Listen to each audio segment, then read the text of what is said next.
नमस्कार दोस्तों, आप सबों का स्वागत है। बिहार बोर्ड मैट्रिक परीक्षा के लिए सामाजिक विज्ञान का अति महत्वपूर्ण ऑब्जेक्टिव प्रश्न। दोस्तों 10 मिनट का कम ही समय लगेगा, आप इस वीडियो को अंत तक जरूर देखें। अगर आप बिहार बोर्ड मैट्रिक परीक्षा देने जा रहे हैं तो पहला प्रश्न है, जलियांवाला बाग हत्याकांड किस तिथि को हुआ? जलियांवाला बाग हत्याकांड किस तिथि को हुआ? तो इस प्रश्न का उत्तर, अगर आप ऑप्शन को यानी ए समझ रहे हैं तो बिल्कुल सही समझ रहे हैं, 13 अप्रैल 1919 ईस्वी को हुआ था। अगला प्रश्न है, लखनऊ समझौता किस वर्ष हुआ? लखनऊ समझौता किस वर्ष हुआ?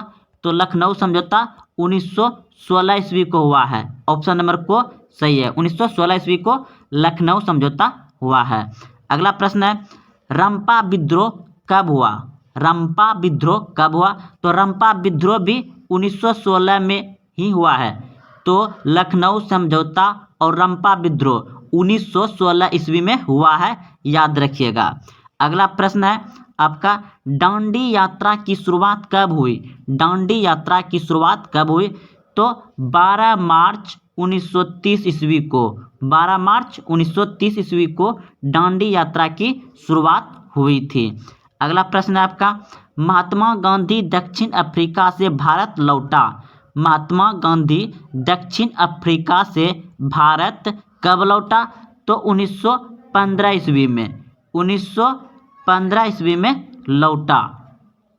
अगला प्रश्न है, प्रथम विश्व युद्ध कब आरंभ हुआ? प्रथम विश्व युद्ध कब आरंभ हुआ? तो 1914 ईस्वी में। प्रथम विश्व युद्ध कब आरंभ हुआ? 1914 ईस्वी में। अगला प्रश्न है, इटली एवं जर्मनी के एकीकरण के विरुद्ध निम्न में कौन था? तो इटली एवं जर्मनी के एकीकरण का विरुद्ध था ऑस्ट्रेलिया। ऑप्शन नंबर को सही है, ऑस्ट्रेलिया था। अगला प्रश्न है, रक्त एवं लौह की नीति का अवलंबन किसने किया? तो रक्त एवं लौह की नीति का अवलंबन बिस्मार्क ने किया। ऑप्शन नंबर को सही है, बिस्मार्क ने किया। अगला प्रश्न है आपका, काबूल की मृत्यु किस वर्ष हुई? काबूल की मृत्यु किस वर्ष हुई? तो 1862 ईस्वी में हुआ, 1862 ईस्वी में हुआ।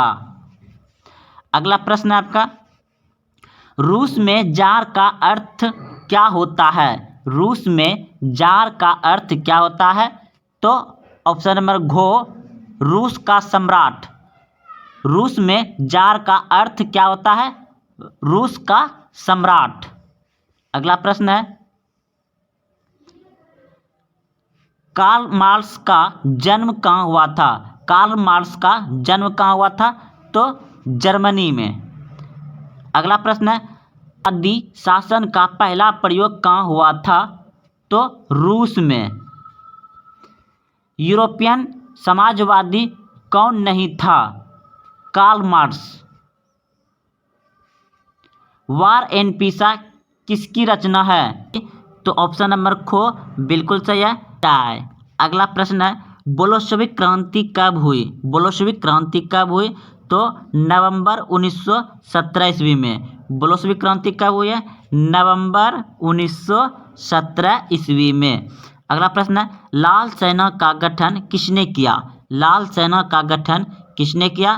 तो ट्रोत्स्की ने किया। ऑप्शन नंबर घो। अगला प्रश्न है, लेनी की मृत्यु कब हुई? लेनी की मृत्यु कब हुई? तो 1924 ईस्वी में लेनी की मृत्यु हुई। अगला प्रश्न है, अंतर्राष्ट्रीय संघ की प्रथम अंतर्राष्ट्रीय संघ की स्थापना कब हुई?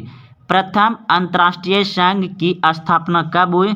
तो 1775 ईस्वी में, 1775 ईस्वी में। द्वितीय अंतर्राष्ट्रीय संघ का सम्मेलन निम्न में कहाँ हुआ? पेरिस में। द्वितीय अंतर्राष्ट्रीय संघ का सम्मेलन निम्न में कहाँ हुआ? पेरिस में। अगला प्रश्न है, मजदूर दिवस कब मनाया जाता है? मजदूर दिवस कब मनाया जाता है? तो 1 मई को। मजदूर दिवस कब मनाया जाता है? 1 मई को।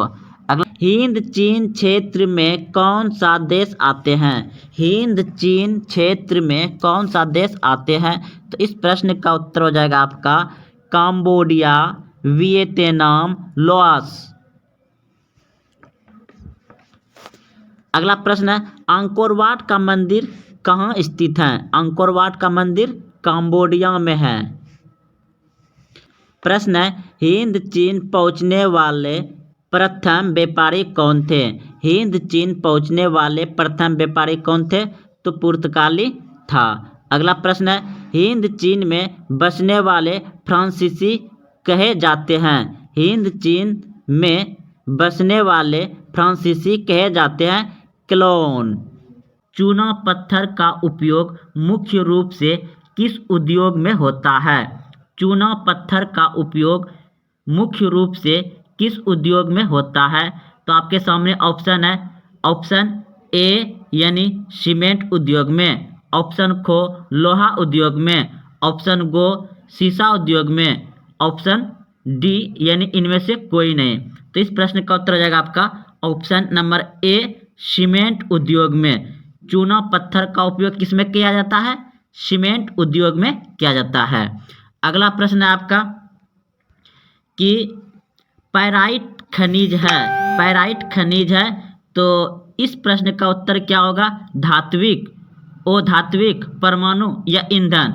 दोस्तों इस प्रश्न का उत्तर हो जाएगा आपका अधात्विक। पैराइट क्या है? अधात्विक। इसे मूर्ख सोना भी कहा जाता है। अगला प्रश्न देखिए,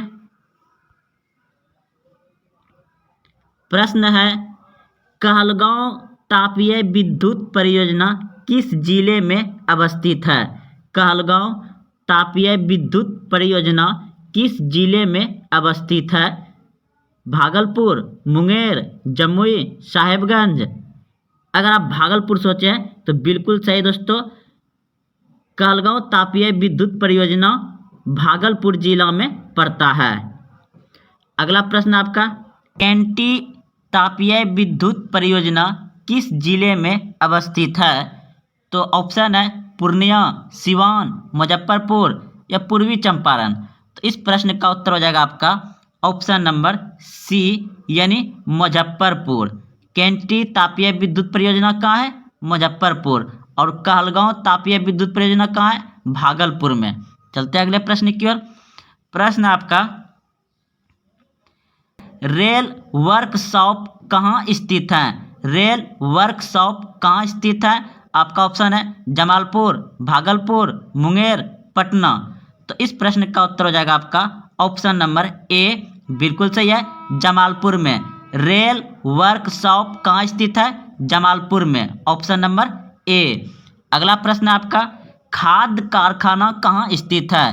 खाद कारखाना कहाँ स्थित है? तो खाद कारखाना स्थित है बरौनी में। खाद कारखाना कहाँ स्थित है? बरौनी में। अगला प्रश्न आपका, किस नगर में कलीन तैयार होता है? किस नगर में कलीन तैयार होता है? तो इस प्रश्न का उत्तर हो जाएगा आपका ओबरा, ऑप्शन नंबर ए। अगला प्रश्न आपका, अशोक पेपर मिल किस जिला में अवस्थित है? अशोक पेपर मिल किस जिला में अवस्थित है? तो इस प्रश्न का उत्तर हो जाएगा आपका समस्तीपुर। कहाँ स्थित है? समस्तीपुर में। अशोक पेपर मिल किस जिला में अवस्थित है? समस्तीपुर में। अगला प्रश्न है, बिहार की पहली रेल लाइन थी? बिहार की पहली रेल लाइन थी? तो ईस्ट इंडिया रेल मार्ग, ईस्ट इंडिया रेल मार्ग। अगला प्रश्न है, पटना हवाई अड्डा का क्या नाम है? पटना हवाई अड्डा का क्या नाम है? तो जयप्रकाश अंतर्राष्ट्रीय हवाई अड्डा पतन। पटना हवाई अड्डा का क्या नाम है? जयप्रकाश अंतर्राष्ट्रीय हवाई पतन। अगला प्रश्न आपका, ग्रैंड ट्रंक रोड का राष्ट्रीय राजमार्ग संख्या क्या है? ग्रैंड ट्रंक रोड का राष्ट्रीय राजमार्ग संख्या क्या है? तो 2 है, 2। बिहार में रेल परिवहन का शुभ आरंभ कब से माना जाता है? बिहार में रेल परिवहन का शुभ आरंभ कब से माना जाता है? तो 1860 ईस्वी से माना जाता है, 1860 ईस्वी से माना जाता है। अगला प्रश्न आपका, मध्य पूर्व रेलवे का मुख्यालय कहाँ है? मध्य पूर्व रेलवे का मुख्यालय कहाँ है? तो हाजीपुर। मध्य पूर्व रेलवे का मुख्यालय कहाँ है? हाजीपुर। अगला प्रश्न है, बिहार की सीमा में रेल मार्ग की कुल लंबाई कितनी है? बिहार की सीमा में रेल मार्ग की कुल लंबाई कितनी है? तो ऑप्शन नंबर ए बिल्कुल सही है, 6283 किलोमीटर। अगला प्रश्न आपका प्रश्न है कि बिहार में रज्जू मार्ग कहाँ है? बिहार में रज्जू मार्ग कहाँ है? तो इस प्रश्न का उत्तर हो जाएगा आपका ऑप्शन नंबर बी बिल्कुल सही है, राजगीर में। कहाँ है? राजगीर में। बिहार में रज्जू मार्ग कहाँ है? राजगीर में। अगला प्रश्न है आपका प्रश्न है, मंदार हिल किस जिला में स्थित है? मंदार हिल किस जिला में स्थित है? तो इस प्रश्न का उत्तर हो जाएगा आपका मंदार हिल पर्वत या मंदार हिल जिला बांका में है। अगला प्रश्न है आपका, राष्ट्रीय पोत संस्थान पटना के किस घाट पर स्थित है? तो इस प्रश्न का उत्तर हो जाएगा आपका महेंद्रू घाट। महेंद्रू घाट। अगला प्रश्न आपका, बिहार का सबसे बड़ा नगर कौन है? बिहार का सबसे बड़ा नगर कौन है? तो पटना। बिहार का सबसे बड़ा नगर पटना।